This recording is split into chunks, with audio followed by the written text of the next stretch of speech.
Hello friends, মোস ক্রিয়েশনে তোমাদের আরও একবার স্বাগত। আশা করি সবাই ভালো আছো, আমিও ভালো আছি। তো চলো আজকে আর একটা নতুন ভালো ইন্টারেস্টিং ভিডিও তোমাদের সঙ্গে শেয়ার করব, আর অনেক ইতিহাস, অনেক রহস্য তোমাদের সঙ্গে শেয়ার করব। তো আমরা কিন্তু বেনারসের প্রায় শেষ পর্বতে এসে গেছি। হ্যাঁ, এটাই লাস্ট ভিডিও বেনারসের, যেটা তোমাদের সঙ্গে শেয়ার করছি। তবে এটুকু আমি বলতে পারি যে এই ভিডিওটা বা এই ইতিহাসটা তোমাদের বেশ ভালো লাগবে। ভীষণ ইন্টারেস্টিং ভিডিও হতে চলেছে এটা, তো স্কিপ করো না। তো চলো শুরু করা যাক। তো এখন আমরা রয়েছি ভারতের উত্তরপ্রদেশের মির্জাপুর জেলায় অবস্থিত চুনার ফোর্টে। এই ফোর্টটির ইতিহাস বিস্তৃত রয়েছে 56 খ্রিস্টপূর্বাব্দ থেকে। প্রথমে 1532 সালে আফগানের রাজা শের শাহ সুরি এবং তারপর 1772 সালে মুঘল সাম্রাজ্য শাসন, যেমন হুমায়ুন, আকবর এবং ঔধের নবাবসহ আরও অনেকে, এবং 1782 থেকে 1804 সাল পর্যন্ত ছিল মারাঠের দখলে, এবং ব্রিটিশ শাসনকালে ব্রিটিশরাও এই ফোর্টটিকে দখল করেছিল।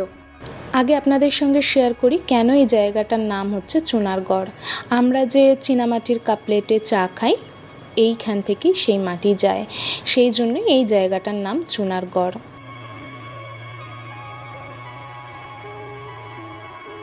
তো চলুন আগে ফোর্টের ভেতরে ঢুকি। তার আগে একটা কথা বলি, যখনই আপনারা যাবেন চুনার ফোর্টে অবশ্যই একটা গাইড নেবেন, না হলে কিন্তু কিচ্ছু বুঝতে পারবেন না।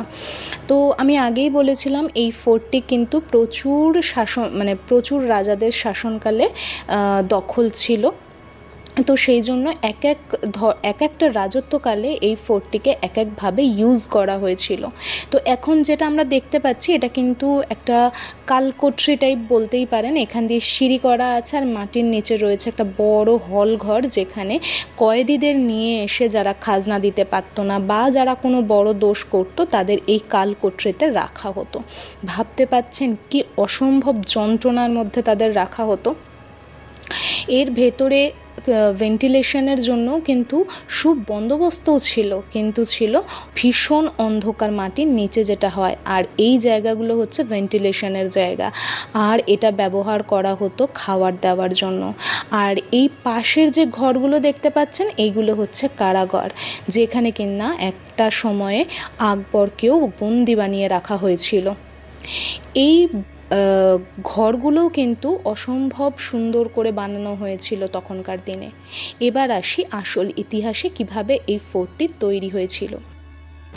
উজ্জয়িনীর রাজা বিক্রমাদিত্যের বড় ভাই ছিলেন ভাতৃ। গুরু গোরখনাথের শিষ্য ছিলেন তিনি, এবং গুরুর কাছ থেকে জ্ঞান লাভের পর তিনি চুনারগড়ে এসে তপস্যায় বসেন এবং রাজ্যপাট ত্যাগ করে সন্ন্যাস নেন। বড় ভাইয়ের রক্ষার্থে বিক্রমাদিত্য এই ফোর্টটি 56 খ্রিস্টপূর্বাব্দে নির্মাণ করেন এবং যোগীরাজ ভাতৃ এই ফোর্টেই সমাধি নেন। আজও এই ফোর্টে ওনার পূজনীয় সমাধিটি রয়েছে এবং এখানকার মানুষজন বিশ্বাস করেন ওনার আত্মা এখনও এখানে বিরাজমান। ওনার এই সমাধিতে হয়ে চলেছে এখনও বলবো অনেক অলৌকিক ঘটনা, যেগুলো এখানকার পুরোহিতরা আপনাদের বুঝিয়ে দেবে। তো খানিকটা আমি আপনাদের কতটুকু শোনাতে পারবো জানি না, চলুন একবার শুনিয়ে নিই।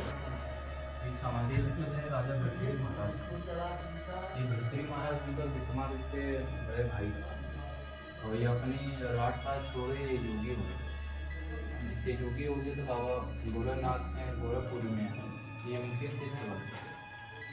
तो उनके शिष्य बोले कि हमारे तब करना है उसमें तो हम बहुत जंगल।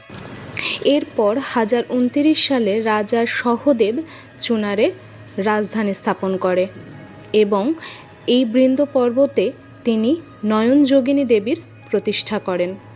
তাই এই ফোর্ট নয়নগড় ফোর্ট নামেও পরিচিত। এই ফোর্টটি অনেক চড়াই উতরাই পার করেছে। রাজা সহদেবের পর 1177 সালে পৃথ্বীরাজ চৌহানও এই দুর্গটি দখল করেন।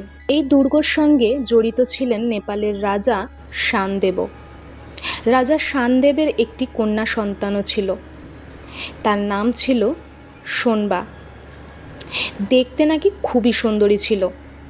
যেহেতু শানদেব খুবই শক্তিশালী রাজা ছিলেন, তাই তিনি একবার ঠিক করেন এবং আশেপাশের সব রাজ্যে ঘোষণা করেন যেই রাজা শানদেবকে যুদ্ধে হারাতে পারবেন তার সাথেই শানদেব তার নিজের কন্যা সোনবার বিয়ে দেবেন। এই খবরে 52টা রাজ্যের রাজা আসেন এবং প্রত্যেকেই পরাজিত হয়ে প্রাণ হারান। এখন যে মণ্ডপটা আমরা দেখছি এটি হচ্ছে সোনবা মণ্ডপ নামে পরিচিত। 1733 সালে রাজা শানদেব তার মেয়ে সোনবার বিয়ের জন্য এই মণ্ডপটি তৈরি করিয়েছিলেন। কিন্তু কি অদ্ভুত, এই মণ্ডপে কিন্তু কোনোদিনই কারোর বিয়ে হয়নি, কারণ রাজা শানদেবের মেয়ে সোনবাকে বিয়ের আগেই মহবার রাজা আলা অপহরণ করে নিয়ে যান এবং পরে তারা নাকি বিয়েও করেন। তখনকার দিনেও কিন্তু এই সোনবা মণ্ডপটি খুব সুন্দর হিন্দু আর্কিটেকচারে করা হয়েছিল। শোনা যায় এই মণ্ডপের বাইরে যত কারুকার্য আছে তার মধ্যে নাকি হিরে জহরত খচিত ছিল, যেগুলি ব্রিটিশ আমলে ইংরেজরা নিজেদের সাথে খুলে নিয়ে যায়। তাও প্রায় 700 বছর পুরনো এই মণ্ডপটি এখনও তার ইতিহাস বহন করে চলেছে। চুনারের ইতিহাস অনেক লম্বা। 1529 সালে মোগল বাদশাহ বাবর এই দুর্গটি দখল করেন। 1532 সালে শের খাঁ সুরি দুর্গটি দখল করার জন্য রাজনৈতিক বুদ্ধি খাটিয়ে এখানকার 2জন বিধবা মহিলাকে বিয়ে করেন। ফলে 4 বছরের মধ্যেই তিনি খুব প্রতিভাশালী হয়ে ওঠেন এবং 1537 সালে তৎকালীন মোগল সম্রাট হুমায়ুনকে ঠকিয়ে দুর্গটি দখল করেন। পরে 1545 সালে শের খাঁর মৃত্যুর পর তার ছেলে ইসলাম খাঁর অধীনে থাকে 1553 সাল পর্যন্ত। এরপরে 1556 সাল পর্যন্ত এই সূর্যবংশের শেষ রাজা আদির শাহ সুরি ছিলেন, যিনি 1556 সালে রাজা হেমচন্দ্র বিক্রমাদিত্যকে রাজত্ব আবার সঁপে দেন। পর 1557 সালে আদির শাহর মৃত্যুর পর আবার মুঘলেরা রাজত্ব দখল করে। 1794 সালের 21শে জানুয়ারি মারাঠারা চুনার যুদ্ধে মুঘলদের হারিয়ে চুনার দখল করে। এরপর 1804 সালে মারাঠারা বছর প্রতি 1.5 লক্ষ টাকার চুক্তিতে বেনারসের রাজার হাতে চুনার তুলে দেন। এরপর ব্রিটিশ শাসনকাল মানে হচ্ছে 1818 সালে ইস্ট ইন্ডিয়া কোম্পানি এই দুর্গটি দখল করেন। ব্রিটিশ শাসনকালে ভারতের প্রথম গভর্নর জেনারেল ওয়ারেন হেস্টিংসও কিছু সময় এই দুর্গতে এসে কাটিয়েছিলেন। এখনও তার বাংলোটি এখানে রয়েছে। পর 1947 সালে ভারতের স্বাধীনতার পর সরকারি প্রপার্টি হিসেবে ব্যবহার করা হতো এই ফোর্টটি, যদিও এখন পুরোপুরি তা বন্ধ আছে এবং এই দুর্গটি এখন বিহার পুলিশের তত্ত্বাবধানে রয়েছে। তো এই ছিল চুনার ফোর্টের ইতিহাস। আশা করি ভিডিওগুলো তোমাদের ভালো লাগছে। ভিডিওগুলো ভালো লাগলে কিন্তু অবশ্যই চ্যানেলটাকে সাবস্ক্রাইব করে নিও, লাইক কমেন্ট শেয়ার করতে ভুলো না। তো আজকে ভিডিওটা এই পর্যন্তই রাখলাম। সবাই ভালো থাকবেন, সুস্থ থাকবেন। দেখা হচ্ছে পরের ভিডিওতে।